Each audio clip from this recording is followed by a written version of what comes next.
আমার তো শত্রু এখন পাকিস্তান নাই, পাকিস্তান 2000 কিলোমিটার দূরে। আমার শত্রু তো আমাদের আমার যে পাকিস্তানে থাকুক, অসুবিধা কি? ভারতের সমস্যা কোথায়? না ভারতটা খাই আমরা, আমরা কথা এইভাবে বলবো। আমার তো শত্রু এখন পাকিস্তান নাই, পাকিস্তান 2000 কিলোমিটার দূরে। আমার শত্রু ভারতে এত 16টা বছর র নিয়ে বসেছিল, রয়ের ডিভিশন ছিল, তখন তো কেউ কথা বললেন পাকিস্তান কেন ওখানে গেল র। সুতরাং অনেক স্কোপ আছে, শুধু তিস্তার মধ্যে সেই মতো থাকলে হবে না, আমাদের পদ্মা নিয়ে ভাবতে হবে। তারপর যদি এখন মনে করেন আমাদের এয়ারপোর্ট করতেছে আপনার লালমনিরহাটে, মাথা খারাপ হয়ে গেছে ইন্ডিয়ার। এমন কাজ করতে হবে যাতে ইন্ডিয়া ব্যস্ত থাকে, আমাদের নিয়ে চিন্তা করার সুযোগ না থাকে। আমাদের শমশননগর একটা এয়ারপোর্ট আছে সিলেটের, এটাও চীনকে দিয়ে দিই, দেখেন কি হয়। বলবো আপনি ঢুকতে পারবেন, যেতে পারবেন না। আর হলো চাইবো যখন সিরাজউদ্দৌলা বৃহত্তর বাংলা, বিহার, উড়িষ্যা, এটাই আমার ঐতিহাসিক দাবি। সুতরাং অন্য জায়গায় আসি, সক্ষমতা 71 যুদ্ধের পর 10 বেঙ্গল ছিল কর্নেল ইমামের অধীনে, জাফর ইমাম চিটাগাং ক্যান্টনমেন্টে ছিল। চিটাগাং ক্যান্টনমেন্টে আমার সিস্টেমের ওয়ারে পাকিস্তানের সাথে আমাদের বেঙ্গল রেজিমেন্ট যুদ্ধ করে, একটা ট্যাঙ্ক ক্যাপচার করছিল পাকিস্তানে। ওই একটা ট্যাঙ্ককে সৌজন্যস্বরূপ নিয়ে আসে, অনেক ট্যাঙ্ক ধ্বংস করছে, একটাকে নিয়ে আসে ইবিআরসি গেটে ছিল। ওখানে লেখা ছিল একটা প্লেটের মধ্যে, I was born in India and I was captured by Bengal Regiment of Bangladesh. এখন ইন্ডিয়ান আর্মি কি ছিল আমাদের ঢাকা চিটাগাং ক্যান্টনমেন্টে, বাংলাদেশের 10 বেঙ্গল ছিল চিটাগাং ক্যান্টনমেন্টে। ইন্ডিয়ান আর্মি এটা দেখে ট্যাঙ্কের মধ্যে এই লেখা দেখে বিজয়ের পরে 16 ডিসেম্বর পরে ওইটা নিয়ে যাবে, রাখবে না, রাগে ক্ষিপ্ত হয়ে গেছে, মারামারি দুই। তখন সমঝোতার ভিত্তিতে 10 বেঙ্গলকে সরাই দিল চিটাগাং ইউনিভার্সিটিতে, আর ইন্ডিয়ারে বললো ভাই থাকেন, ঝামেলা করে না, উবানে বাহিনীকে ট্যাং ট্যাঙ্গে হাত দিয়েন না। সুতরাং ভয় পাওয়ার কিছু নাই, আমরা সক্ষম জাতি। তিস্তা নিয়ে বললো ভাই আমার চাওয়া পাওয়া অনেক, অনেক দিন পর আমাদের উপদেষ্টারা প্রথমে গেছেন 10 তারিখ সরজমিনে কাউনিয়াতে মিটিং করছেন, জনমত যাচাই করছেন 2 জন উপদেষ্টা, এবং জনমত সরকারের সাথে আছে। তার প্রেক্ষিতে বিএনপি যাওয়ার পরে এটা রাজনৈতিক সাপোর্ট পাইল। সুতরাং এখন কোনো বাধা নাই এটা বাস্তবায়ন করার জন্য। তারেক রহমান যথার্থ বলছেন, জনমনে একটা অনাস্থা ছিল, একটু ছিল যে বিএনপি মনে ভারতকে তোষমদি করে এখনো চলতেছে, ভারতকে মনে করে হয়তো আওয়ামী লীগকে আনতে যাচ্ছে। এই চ্যাপ্টারটা অন ক্লোজ, বিএনপির অরিজিনাল জায়গায় চলে আসছে। আমার মনে হয় এটা সত্যিকারে সঠিক সময় সঠিক কাজটা তারেক রহমান করছেন, এবং বিএনপি ওই জায়গায় যে কাজটা করেছেন আমার মনে হয় খুব প্রশংসনীয় কাজ করছেন। এখন ভাই তিস্তায় থামলে তো হবে না, আমরা পদ্মার পারে গোয়ালন্দ থেকে পাবনা পর্যন্ত এই জায়গাটা বাঁধ দিই।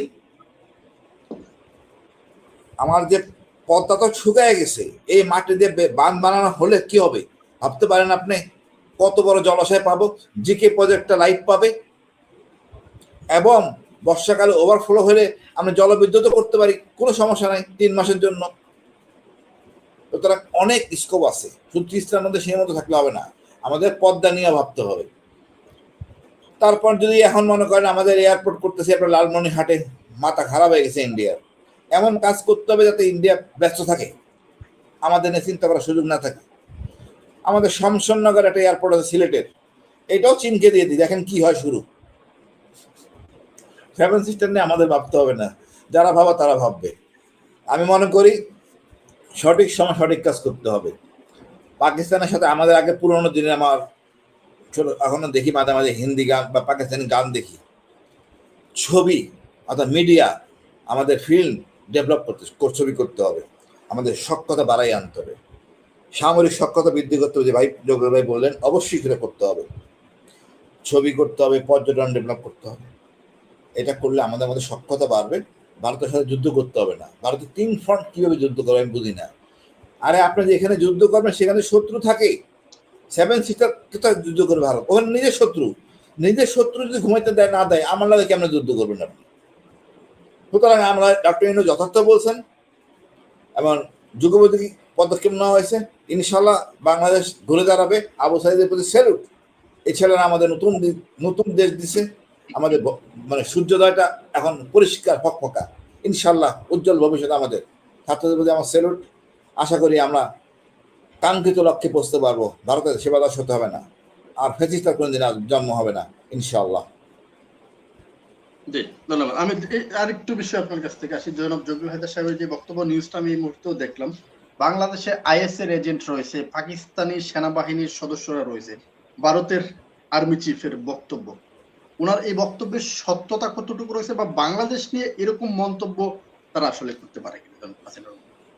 আইএসএ চিফ থাকুক বা কেজিবি চিফ থাকুক, কি আসে যায় ভারতের? না আমরা পাত্তেই পারি কেন? আমার আইএসআই আমার ডিজিএফআই যে পাকিস্তানে থাকুক, না অসুবিধা কি? ভারতের সমস্যা কোথায়? না ভারতেরটা খাই আমরা কথা এইভাবে বলবো? আমার তো শত্রু এখন পাকিস্তান নাই। পাকিস্তান 2000 কিলোমিটার দূরে। আমার শত্রু তো ভারত। ভারত দিয়ে এত 16টা বছর র নিয়ে বসেছিল, রয়ের ডিভিশন ছিল, তখন তো কেউ কথা বলে পাকিস্তান কেন ওখানে গেল র? ভারত কে কথা বলার? এখন আমরা শত্রুকে মৃত্যুর কারণ আগে চিনতাম, সরকার চিনতেন না, ওনাদের রক্তের বন্ধু ছিলেন। সুতরাং আমি মনে করি ভাই এইটার মধ্যে সীমাবদ্ধ না, তার কাটা বেড়া আছে না, এটা থাকবে না। আমরা চিড়িয়াখানা জন্তু না ভারত তার কাটা দিয়ে রাখবে, আমাদের আটকে রাখবে। তার কাটা উঠাই ফেলতে হবে, লাগানো কথা। এটা ওপেন বৃহত্তর বাংলা হবে। ধন্যবাদ ভাই। বুকটাও ফুলে গেল। ভারত যে বলে থাকে, আমি চাণক্য নীতি অনুসরণ করব না, নর্মের সামাজিক গতি পারস্পরিকই। ভারত যে বলে 1971 সালে আমাদের সাহায্য করেছে, গণতন্ত্র সহায়তা করেছে, তাহলে আমাদেরও তো উচিত এই 7 সিস্টার স্বাধীনতার জন্য আন্দোলন করছে, তাদেরকে আমরা আমাদের অর্থ অস্ত্রপূর্ণ ট্রেনিং দিয়ে সহায়তা করা, ভারতের কথা অনুযায়ী। আর ভারত বলে যে বিচ্ছিন্নতাবাদী এদেরকে আমরা আশ্রয় দিচ্ছি। আচ্ছা মোদী সাহেব, আপনি এবং আপনার পূর্ববর্তী সরকারকে আমার প্রশ্ন, সন্তুলা শান্তি বাহিনী ইস্যু আপনি সৃষ্টি করলেন, ছোট্টখাটো অর্থ প্রশিক্ষণ দিয়ে 30,000 মানুষ করলেন, কোথায় বাংলাদেশের অখণ্ডতা? আপনি তো চাইলেন না, আমরা কেন আপনার অখণ্ডতা চাইনি, যদিও আমরা এখনো কিছু করি নাই। তারপর সাম্প্রতিক সময়ে আপনি নেটোর সাথে হাত মিলিয়ে লাথাম বম, নেটোর সাথে হাত মিলিয়ে লাথাম বমকে অর্থ অস্ত্র প্রশিক্ষণ দিচ্ছেন, তাহলে এটা কি বাংলাদেশের অখণ্ডতায়? আর লাথাম বম সম্পর্কে আমার জনাব শ্রদ্ধা হক ভাইয়া ভালো করে জানেন, নেটো তাদের যে সামরিক প্রশিক্ষণ কেন্দ্র F-16 সহ বিভিন্ন জিনিস তারা প্রশিক্ষণ দিচ্ছে, আর এই লাথাম বম বর্তমানে ভারতে অবস্থান করছে। আর একটা সূক্ষ্ম পয়েন্ট, আমি যে ভারত আমাদের যে পারবে না, আমাদের শক্তির সাথে বলি না, শেষ দুটি শব্দেই বলি, চীন এবং পাকিস্তান তাদের স্বার্থে, অতি স্বার্থে, 200% স্বার্থে আমাদেরকে সাহায্য করবে। অতএব মোদিজি আমাদেরকে বিভ্রান্ত করবেন না, আপনার দুটি জাঙ্গি খুলে যাবে আর আমরা রক্তাক্ত হব। সোজা পথে চলুন, যদিও আপনারা চলবেন না। ধন্যবাদ সবাইকে। আসসালামু আলাইকুম। জি, ধন্যবাদ মনির। ধন্যবাদ এনাম ভাই এবং 3 জন দেশপ্রেমিক দেশের অন্যতম কৃতি সন্তানেরা। আসসালামু আলাইকুম। আগামীকাল অমর 21শে ফেব্রুয়ারি, এখানে যে 5 জন জীবন দিয়েছেন, 3 জন ছাত্র, 2 জন জনতা, 2024-এ এই 5 জনকে যারা গুলির নির্দেশ দিয়েছিল তারাও বাংলাদেশি। 2024-এ ছাত্র জনতা জীবন দিয়েছে, দেশ স্বাধীন করেছে, কিন্তু এর ফায়দা নিয়েছে রাজনৈতিক নেতৃবৃন্দ। আমাদের দেশের এ যাবৎকালে যত সরকার প্রধান এসেছে সবাই কোনো না কোনো ভাবে ভারতের তোষামতি করেছে, ভারতকে তেল দিয়ে চলেছে, ভারতের কথার উপরে কথা বলতে সাহস করেনি। কিন্তু ডক্টর মোহাম্মদ ইউনূস এই প্রথম 7 সিস্টার নিয়ে জনসম্মুখে কথা বলেছেন, অতি সাহসের পরিচয় দিয়েছেন, এবং উনি কূটনৈতিক ভাবে আন্তর্জাতিক ভাবে দেশকে যেভাবে তুলে ধরেছেন, আর এ যাবৎকালের কোন সরকার এভাবে তুলে ধরতে পারেন নাই এবং এইভাবে কাজও করতে পারেন নাই। আমার কথা হচ্ছে, ভারত যেভাবে আমাদের পার্বত্য চট্টগ্রাম নিয়ে ষড়যন্ত্র করেছে, আমাদের উচিত 7 সিস্টার স্বাধীন করার জন্য তাদেরকে সহযোগিতা করা। আপনারা যেভাবে 7 সিস্টার বিষয়ে কথা বলছেন, পার্বত্য চট্টগ্রাম বিষয়ে কথা বলেছেন, দেশপ্রেমিক বিষয়ে কথা বলেছেন, এইভাবে যদি জনগণকে উদ্বুদ্ধ করা যায়, আমি বিশ্বাস যে জনগণ আমাদের সাথে একমত হবে এবং আমাদের জ্ঞান গর্ব আলোচনা দিয়ে মানুষ উপকৃত হবে, দেশ জাতি উপকৃত হবে। ধন্যবাদ আপনার সবাইকে। জি।